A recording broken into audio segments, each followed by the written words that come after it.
back to the narrative. The line of the story that I've told you thus far is lean and elegant, with few complications. It sweeps from God and other minds through reason and belief in God to the third volume of the series on warranted Christian belief. The story that I'm now about to tell is different. There was the story of Al's influence on three distinct areas of philosophy. I think it cannot be told as three stories, but it has to be told as one story with three distinct interweaving storylines. Where to begin? Perhaps with the connection between one of these new storylines and the story already told. I remarked earlier that a theme which bids fair to be regarded as the dominant theme in Al's writing is the theme of responding to the charge that theistic belief in general, and Christian belief in particular, is irrational.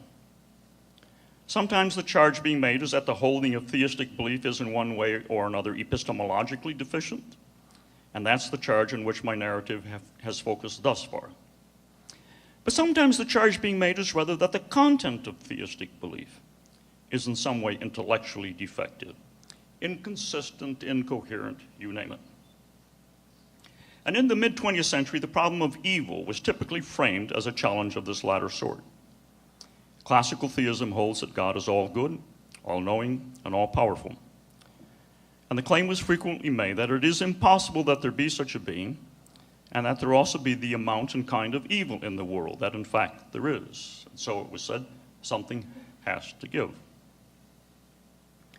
Beginning with an essay in the mid-60s and continuing into a number of essays since, Al employed the so-called free will defense to respond to this charge. Thereby he located himself within a long tradition. The free will defense goes back into antiquity. But his way of articulating the tradition gave it a depth and sophistication it had never had before. And his contribution to discussion on the problem of evil is now classic. What did he do that was new? Several things. But most important, he made creative use of the idea of possible worlds. Though the idea of possible worlds goes back at least into Leibniz in the 17th century, for about 3 centuries, nobody did much with the idea. Philosophers who spoke of possible worlds did so in an offhand, informal way. Then in 1963, Saul Kripke published his groundbreaking article in which he employed the idea of possible but non-actual objects to develop a semantics of modal logic. And this provided or suggested a way of thinking about necessity and possibility that was, as I noted earlier, completely missing in our grad school days. So in his 1974 publication, The Nature of Necessity, Al took some of Kripke's core ideas, revised them significantly, and developed them in terms of possible worlds. Thinking in terms of possible worlds is now part of mainstream analytic philosophy.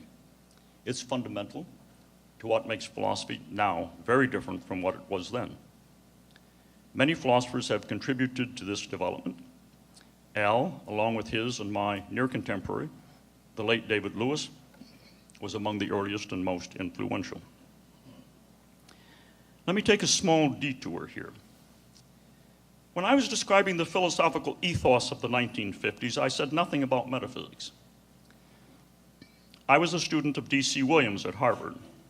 Williams was a superb analytic metaphysician. I learned recently that some of his essays are now included in standard anthologies of metaphysics, and I'm delighted to hear that. Al was a student of Paul Weiss at Yale.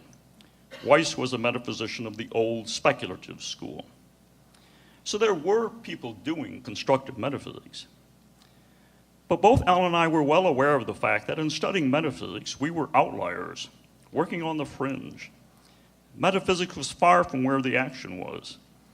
Somebody a couple months ago asked who else was a directee of D.C. Williams, and I found myself unable to answer. I was the only one that I knew.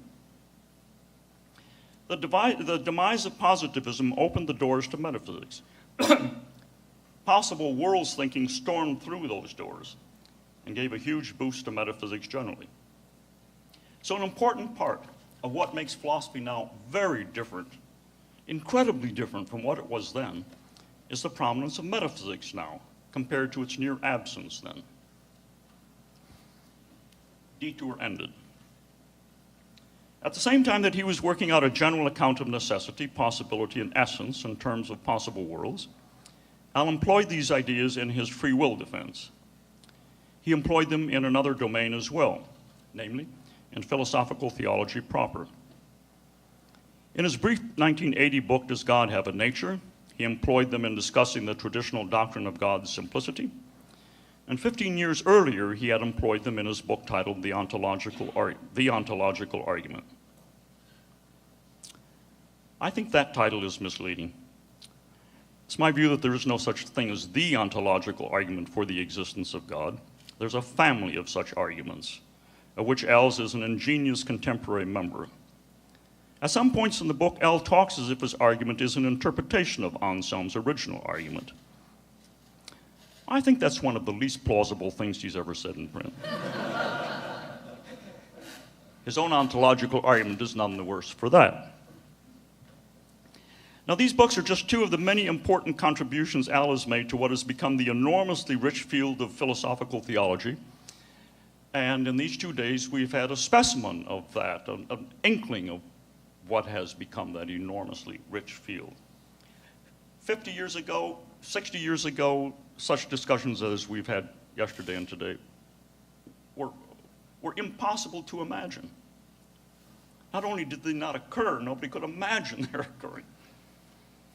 Once the positivist strictures about talking about God were removed, philosophical theology flourished, as it has not, I would say, since the Middle Ages.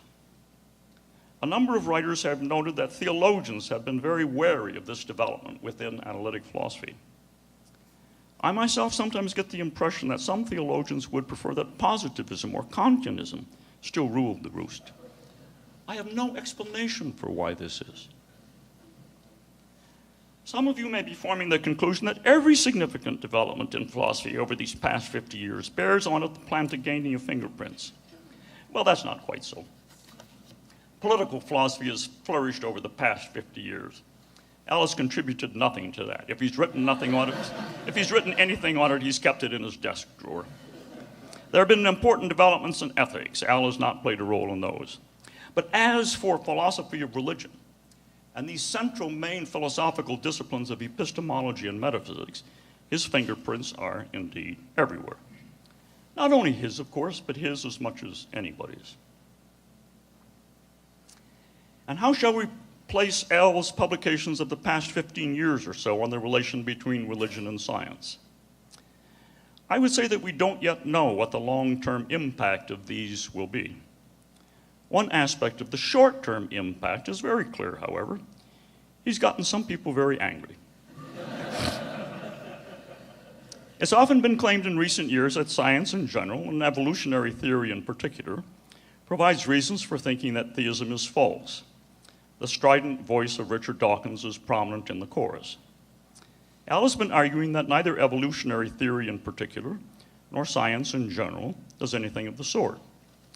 This is just the latest sounding, then, of a theme that I suggested is probably the dominant theme in his work, namely his address to the multifaceted charge that theistic belief is irrational. And Al's evolutionary argument against philosophical naturalism pours salt into the wound.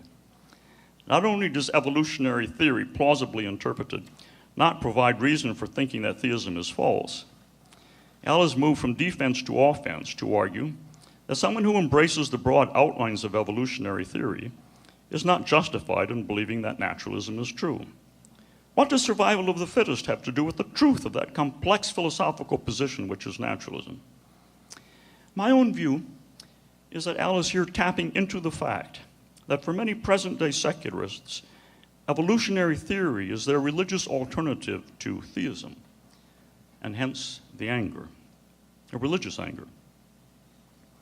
I turn to my final point.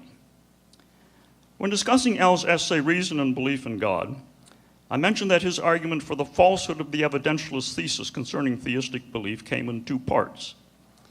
The first part consisted of observing that if classical foundationalism is true, then so too is evidentialism,